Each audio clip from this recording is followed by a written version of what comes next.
So just a bit of background as well. I'm an academic sociologist. So this again is interesting, really a completely different, not a completely different world, but a much different world from what I'm used to. So I really had no idea there were so many people doing commercial market qualitative research. I mean, the stereotype amongst us sort of ivory tower academics is it's all quantitative people crunching numbers and analyzing surveys. So this has been quite a revelation for me. Just a bit of I suppose a background to this presentation is sort of two experiences I had. The first about the power and ethics, I suppose, would be that a couple of years ago I had an experience of being a subject of qualitative research myself.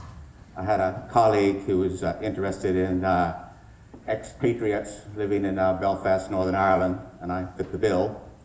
And so she asked me to participate, and what she asked us to do was to, over 10 days, to take a picture a day of something in our daily life that was important to us, and then write a couple of paragraphs about why that particular photograph was interesting to us as being an expatriate living in Northern Ireland.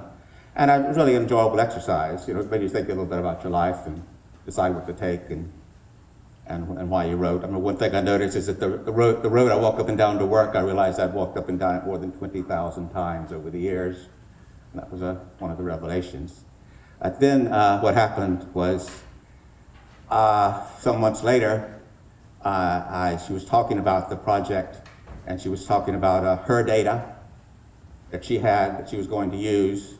And I went, wait a minute, you know, it's kind of a gift I gave you, and it kind of irritated me quite a lot that she sort of saw this as being her own personal property, and I actually even thought about telling her that she couldn't use it, but decided in the interest of our friendship and general relations just to let it go.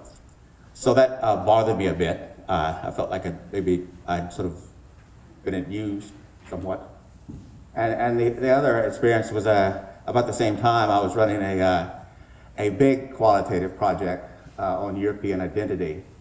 My specialty these days is in-depth biographical life history interviews. And I had what they call the seventh framework project. It's the European Commission every 5 years, they have sort of a 5-year plan.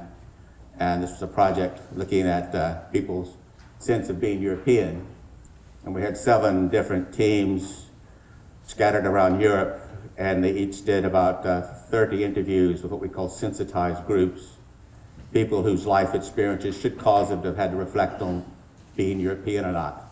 The clearest example is something called transnational workers, people who were working or had worked in another European country for part of their life and had to sort of move across borders. And the project went very well, but when it came towards the end, I wanted to archive the data, because like some person said this morning, if you think 7 countries, each doing, 7 teams doing 30 interviews, that's 210 very lengthy life history interviews. And there was just impossible, there was no way we could possibly analyze all that vast quantity of material we produced. And I wanted to put the data into a data archive for secondary analysis, and had really quite vehement arguments with some of the project teams. And in the end, wasn't able to do it because they wouldn't agree, and they raised all sorts of ethical doubts, barriers. And it struck me that really this was sort of using ethics in sort of a cynical kind of way, just to block something that I felt should be done, the archiving. So that sort of takes me up to where it was, and all that sort of, those 2 lines of thinking sort of brought me up to this presentation. And probably will end up being maybe 1 or possibly 2 papers coming out of this. So, also a bit of trepidation, because this was intended originally for an academic audience, and I'm kind of glad I'm presenting today, because I think if I was presenting tomorrow, I would run home and start fiddling with my PowerPoints and my presentation and have to stay up half the night trying to rework it, so I can just do it and it's over. So, so that's that. Okay, so this.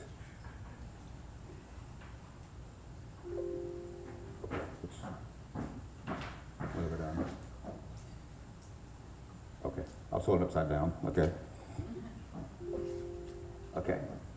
So first, I think, at least from sort of from the academic point of view, we have, you could say, almost call it being a bit cynical, the ethical holy trinity. We are to do no harm to research subjects. We absolutely must maintain confidentiality, almost always, and there's also the principle of informed consent. So I think you could say, if you start to think about these, that the latter two really follow on from the no harm imperative. They sort of logically follow on from it. Sort of like we almost call it perhaps sort of the academic version of the Hippocratic Oath. So confidentiality, it becomes an ethical issue really if harm can result. And if you look at data protection legislation, it's really directed towards the danger of identity theft. We've all learned, some of us through bitter experience, that we have to be pretty careful with the kind of information we allow to get out there. All the usual facts, such as our full name, your social security number or national insurance number if you're in the UK, your address, your date of birth, those sorts of facts. And also an odd other collection of facts of things such as your mother's maiden name and the first school you attended and the name of your first pet and those sorts of things, which are, the standard sort of identity check questions that are used when you are logging on. Just incidentally, the kind of things that people often like to stick up on their Facebook pages for all the world to exploit and use. So there's identity theft is a prime target of data protection legislation. However, the right to privacy is probably of more direct relevance to researchers. People often in qualitative research or perhaps online can reveal information about themselves that they don't want to become general knowledge. My own experience is with in-depth qualitative interviewing, and you often have the experience of people who you start out with an interview and you believe it's going to be on a certain topic. You've picked the person for a particular reason, and then during the course of the interview, you discover that they are going to elect to tell you about something else completely. It certainly often occurs with the life history research. You pick a person, and what they think is important in their life may not be the reason you picked them. We've had, I've had some experiences where I've had fairly innocuous research topics that then have produced quite harrowing interviews. This raises a lot of ethical questions for you because you, what do you do about this information when they give it to you? You may just, like I once found myself, I thought I was interviewing people about sort of matriarchies in their family, and discovered I was getting a life history that involved a lot of incest and child abuse. And it was like I had to go seek really advice from other colleagues about what should I do about this. So these issues come up. So confidentiality has really lots of issues to do around privacy. The other thing we talked about this morning, it was mentioned briefly as well, is the as time has evolved, people are putting information out there that perhaps can come back and worry them later on. So that my university has a pamphlet they give to the first year students that watch what you put out on the social media. You may think it's funny now, but in the future, it's going to come back and haunt you. So other reasons, sometimes informants or research respondents may get carried away in the course of an interview. You have that as well, where people start out. I know one thing about life history interviewing is it's not a normal experience for most people. Someone comes up to them and says, I'd like you to tell me the story of your life. They've never done it before. And they can get carried away. They can discover themselves talking about issues that they really didn't realize were sitting back there, sitting unresolved in their background, and they can come up in the interview. A good interview, in fact, is often the one where the respondent at the end says, I really haven't thought about that in years, or haven't thought about that in that way before. So it's they're unpredictable. the dynamic of the interview can take over. So I think this puts qualitative researchers, certainly people who do in-depth interviews, but probably most qualitative researchers in a unique position that there is this sort of implied, almost contract of trust. They've agreed to give you an interview, and at least they often have the assumption that you are going to safeguard the information that you give. They have trusted you to some degree. I trusted my colleague that she was going to sort of respect my sort of wishes. And I think also the people in our Eurydice project, when they agreed to give these quite significant portions of their time, perhaps several hours, to an interview, we're doing it for basically many reasons, but mainly altruistic reasons. We were social scientists. This was going to be good in some way. This was going to produce information that would sort of advance human knowledge in some way. And then, so there's a sort of a contract of trust. This might sort of take me on to sort of a little sort of digression into data protection legislation. I would say I did, before I came here, to have a look at the try to have a look at the American legislation, and got progressively more confused. So it might be interesting to hear from some people what actually is the position of privacy and data protection in the United States. Europe is, oddly enough, in some ways simpler. The European Commission, which really governs the majority of countries in Europe, has what they call directives, which have legal weight. It would be probably impossible to form legislation at the European level that you could just willy-nilly apply to the 28 or so legal systems that exist in European nations. So their solution is to have what they call a directive, where the principles or the spirit of the legislation then is interpreted by the individual parliaments or legislative bodies, what they put into law. So if there is a European directive on what they call the protection of individuals with regard to processing of personal data, and it requires really 4 basic things. One is consent by the person who provides it. The second, the maintenance of privacy, whatever privacy may be, which is becoming a movable concept. Anonymization at the first practical point, and then strict security protocols of data once it's obtained. And it's also interesting, I did the experience of reading through this directive, which is, you need a lot of coffee and several hours to do it, to call out exactly what this could be applied.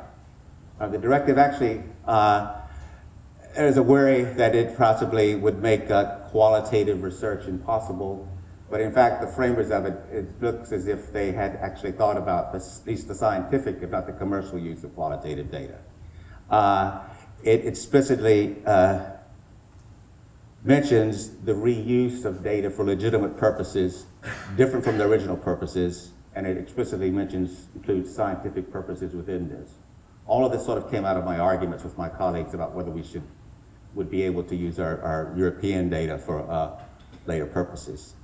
Second thing is, if you can manage to completely anonymize the data, it's no longer the legal provisions of data protection no longer apply.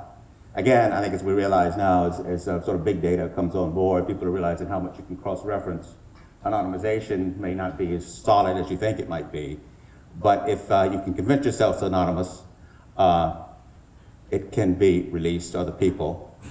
There are special restrictions in the European legislation on what they call sensitive data, and it was interesting to see they actually define what is sensitive, and then from their point of view, and as you can see, it's racial or ethnic origin, political opinions, religious or philosophical beliefs, trade union membership, health data, and information about your sexual life.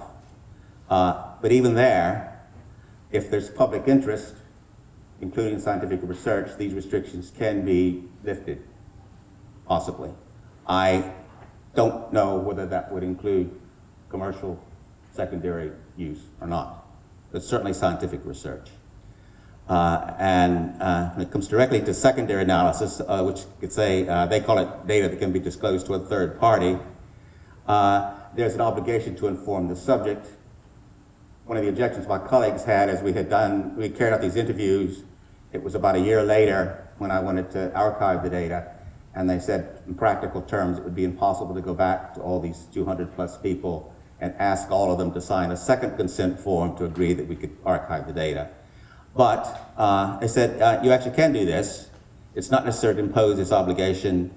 This is sort of word of a very long couple of paragraphs, but I've distilled out the necessary phrases. It's not necessary to impose this obligation if the provision involves disproportionate efforts, which could be the case where processing is for scientific purposes and further processing for scientific purposes, that is secondary analysis, shall not be considered as incompatible provided that member states provide appropriate safeguards. So you could do a secondary analysis with qualitative data where the person hasn't given permission. We had a class in Belfast where a person came and talked about the secondary use of health data, and this produced objections from the class. And the person explained that all of the people were registered with doctors, and part of your registration, again, those things, the boxes you tick, was that all the records you provide to the National Health Service in the UK are, when you tick that box, you have agreed that they can be released for research purposes. So if you're going to a doctor in the UK, they can use your data. Okay, so I think data protection has its good points. I think certainly in the UK, and I imagine the USA as well, it has had the effect, if you compare to how things someone made a joke this morning about, I think it was the CEO from Gallup, about how anything went in the past, that you really have to be quite careful of what you're doing with your data. It's forced certainly academic institutions to tighten up on their control of data. Our university now really demands that you don't pass anything around. If it's on your personal computer, you have a lot of passwords, you delete it once you're done with it. They really would like you to keep it in their own mainframe where they can have a much tighter control. They also get quite nervous about students carrying out research. We had sort of a battle with our administrators that they really were worried about being sued for students collecting information and letting it get out. And if they had been allowed to sort of have their way, we wouldn't have been able to teach qualitative research involving any kind of practice, field work, or interviews of any sort whatsoever. We sort of won that battle, but it was an effort. But it certainly, it has certainly called things to tighten up. They probably were lax in the past. There's another danger, but I think the directive seems to have sort of head that off. Periodic sort of controversies about what sometimes called yellow journalism, or sensations reporting involving sort of infringement of privacy. There've been, I don't know, Murloc owns a lot of on a paper in the UK called the News of the World. I don't know if the scandal reached over here, but there was a girl that had been murdered, and they hacked into her phone number and published messages that had been left for her for the news. And this produced, amongst other sort of outrages, really produced tightened up legislation. And there is perceived danger that inadvertently legislation passed to ensure privacy and against sort of those sorts of intrusions could end up making much qualitative research effectively illegal as well. It needs to be passed. Also, I just, again, sometimes the legal prescriptions about the ethical imperative for confidentiality can come in direct legal conflict with other parts of law. Being from Northern Ireland, there's a famous case involving the Boston College. Again, I don't know if this is how much it's been part of the United States, but Boston College, which has strong links with a sort of a strong Irish Studies department, succeeded in having a project where they had a lot of they say they're members of the IRA give interviews about their life and about their events around the time of the Northern Ireland Troubles. And one of the cast iron guarantees was that this all would be confidential and never revealed. And when one of the people died, they were no longer held by that, and some of the information was published. And this provoked this suit from the Northern Ireland Police Service for Northern Ireland that eventually Boston College caved in and released the information, which did include admissions from people that are still alive about capital crimes they committed. And so the ethics and privacy can come directly in conflict with other parts of the legal system. And I suppose also, well, just before I move on, a little bit about also, of course, sort of us research methods 101, but confidentiality and anonymization are necessarily two things. You can have confidential information where you actually know the identity of people, but you're holding the material yourself for your own purposes, compared to true anonymization, which means that even you don't know, could not trace the people. My first time I came to Northern Ireland was to work on a big quantitative project at the height of the Northern Ireland violence. And it was a large survey, and parts of it included questions about political opinion and organizational membership, which was quite dangerous sorts of information. And we guaranteed that we would keep it completely anonymous. And once the field work was over, and I was absolutely sure we were not needed to go back to any of these people to check up anything in the interviews, there was one list of the serial numbers and the names and addresses, and I shredded the list with much trepidation that I knew the next day I'd probably wake up and realize I needed it, but it went. At that point, they became anonymous. So, on the informed consent.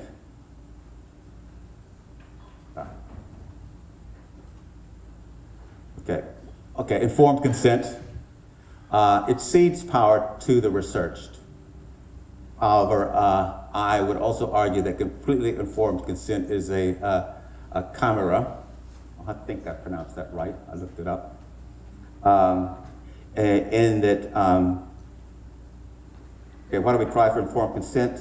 I think, again, it goes back to do no harm, and we are, in effect, ceding power because we're giving the person who's being researched the right, the power, to decide whether they want to cooperate, and at least certainly in some circles, the extent to which they want to cooperate, and sometimes the right to withdraw the cooperation at a later date. There's sort of, at least in academic research, you could say there's sort of 4 levels of consent. There's the consent that you obtain when you actually, someone agrees to provide the information, whether it's an interview or to be observed or whatever. Some people would say that they don't like to go further and provide access to the field notes or the notes of the observations that go back to the person and let them look over them and comment on them, which also implies at that point they can say, well, actually, I don't want to be involved. A third way is just to discuss results and conclusions that you draw from your analysis with the original people whom you were researching. Both of these are a clever way to get more information out of them. In effect, you can have second interviews when you have these discussions. And then finally, some people go so far as to say that they'll let people have a look at the academic articles and decide whether they want to continue to be left. I know at least one horror story where a PhD student did this, and the key respondent said, no, actually, no. And they had to spend about another 8 months or so reworking the whole thing. So there's dangers.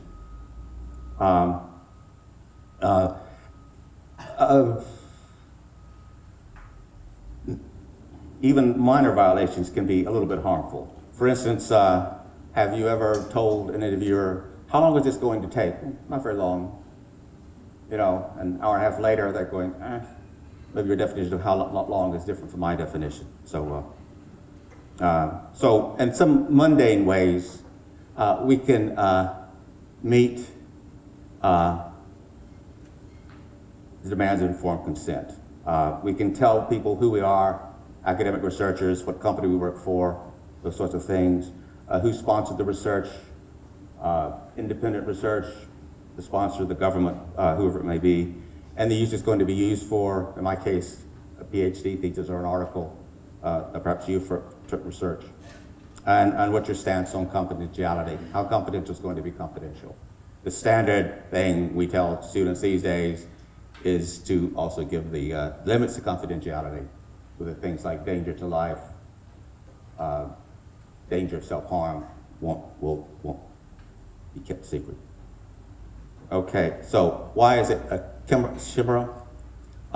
Okay, we cannot anticipate what will be revealed by the provider. As I said, they can reveal things in the interview that we may not anticipate. Secondly, third parties do not consent. You can be getting information, certainly with biographical interviews, you give extensive information that then they will give extensive information not just about themselves, but also about friends and family members and other people. These people know nothing about the research, don't know, haven't consented, might not want to give the information out, which comes out. And then finally, if you move on to where it really becomes ambiguous, I think is when you move into analysis. And perhaps there the ethical ice becomes a bit thinner. Why do we do analysis? Why are we not just journalists? Because the analysis is intended to produce insights and knowledge that is not obviously possible from just the provision and transcription of the interview or the notes you take or the observation of what's going on. But the more in depth you go, the more you're finding out things about people, things that they probably don't know themselves, may not be aware that they know, and they may be revealing more than they think.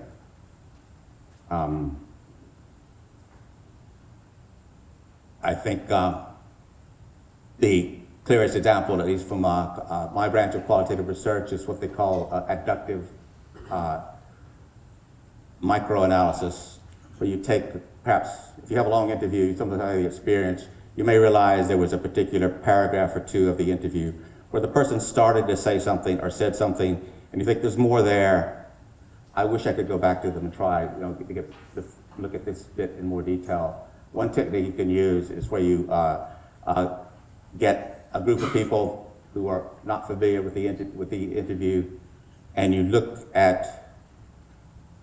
reveal a single phrase to them at a time and ask them to produce sort of all the possible interpretations. And gradually, if you work your way through phrase by phrase, eventually, if it works, you end up with a single interpretation. And often, I've done this, you can end up going you could just sort of a deep psychology of the person that is certainly not what they intended.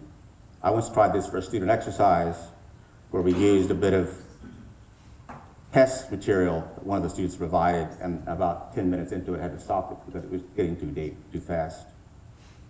So if it's good qualitative analysis, you may be going further than the person ever expected.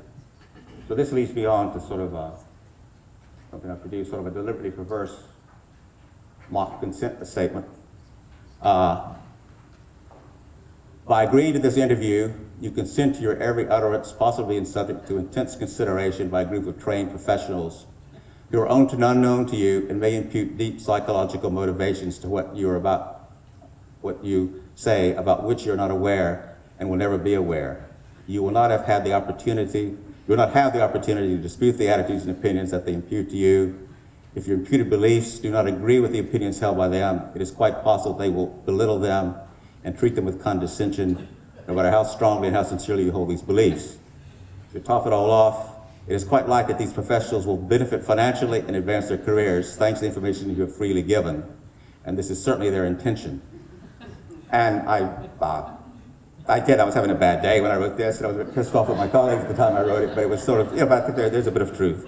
There's a bit of truth in this. And I think, this is probably a negative gloss. After all, we all are human. My experience of most people who do qualitative research is they're sort of very PC and very sort of left of center people. And if you're interviewing someone who happens to be not so PC and a bit on the right wing, you do tend to make nasty remarks about them and their opinions sometimes. It's perhaps a bit unfair. They wouldn't appreciate if you produce them.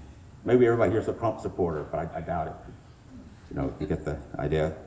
But but we're all human. perhaps we should let ourselves as researchers to have a bit of sort of, allow ourselves a bit of distance. It's a bit like surgeons sitting around, standing around an operating table, talking about their golf handicaps, or someone said in the UK, or American surgeons talking about their stock portfolios, but it's, we're not all saints, but still an issue. And so I think that go back to all this about the trust.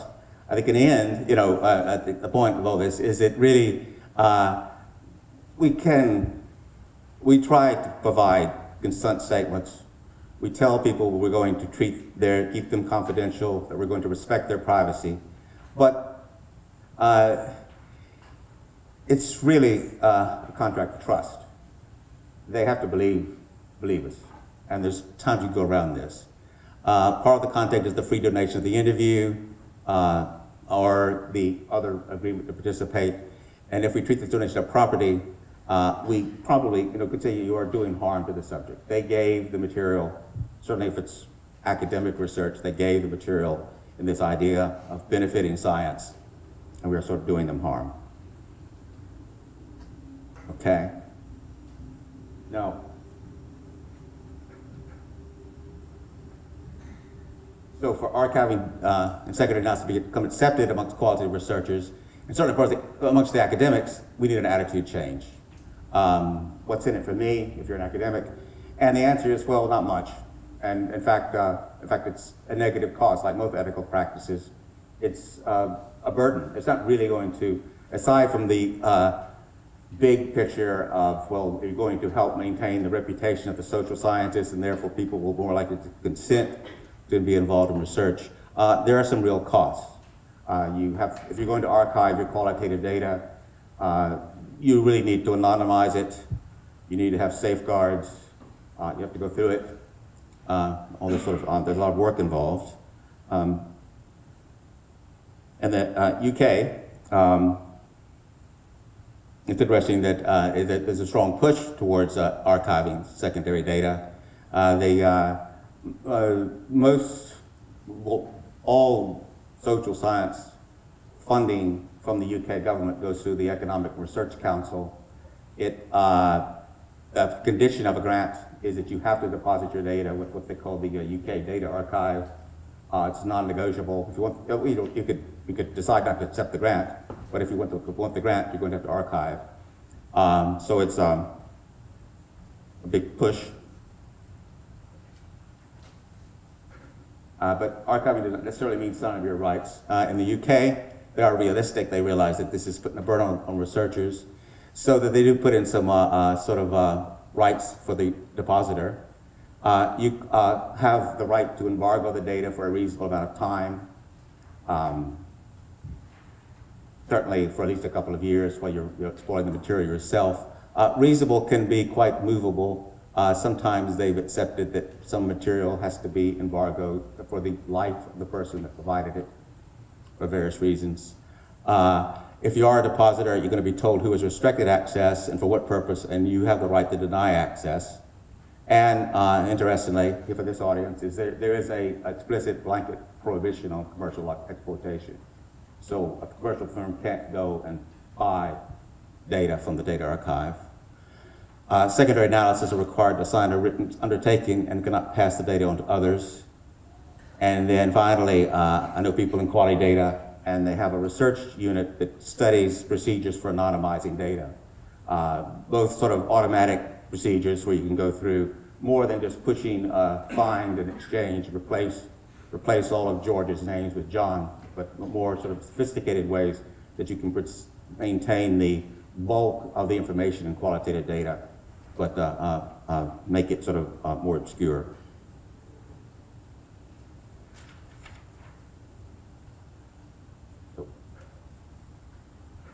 So practical steps from an academic point of view. Before a project ever begins, the vision needs to be made for eventual secondary analysis. In my case, I wish I had told my colleagues that I want in the consent form to include that we may want to provide your information on secondary to additional partners. These days, if you put in a grant to the ESRC for qualitative research. It would lose points if you don't actually have included in your costs anonymization, either a person that's going to do it or money in some way that you're going to sort of be able to actually do this in the duration of the project. Again, like I said, at the point of consent, clear option. And then you need true anonymization before secondary analysis.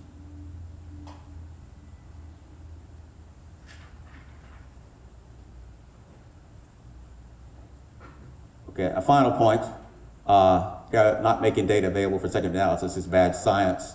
Again, like I said, I still do qualitative, well, I understand quantitative research and have colleagues who are heavily involved in quantitative research.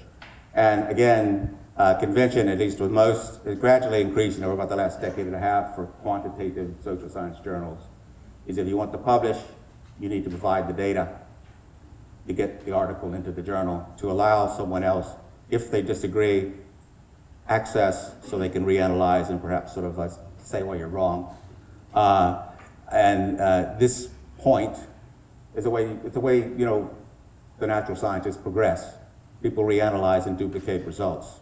This is not the case, certainly in the UK, to my knowledge, as far as qualitative research goes, but it's going to need a sea change in attitude to allow this to happen.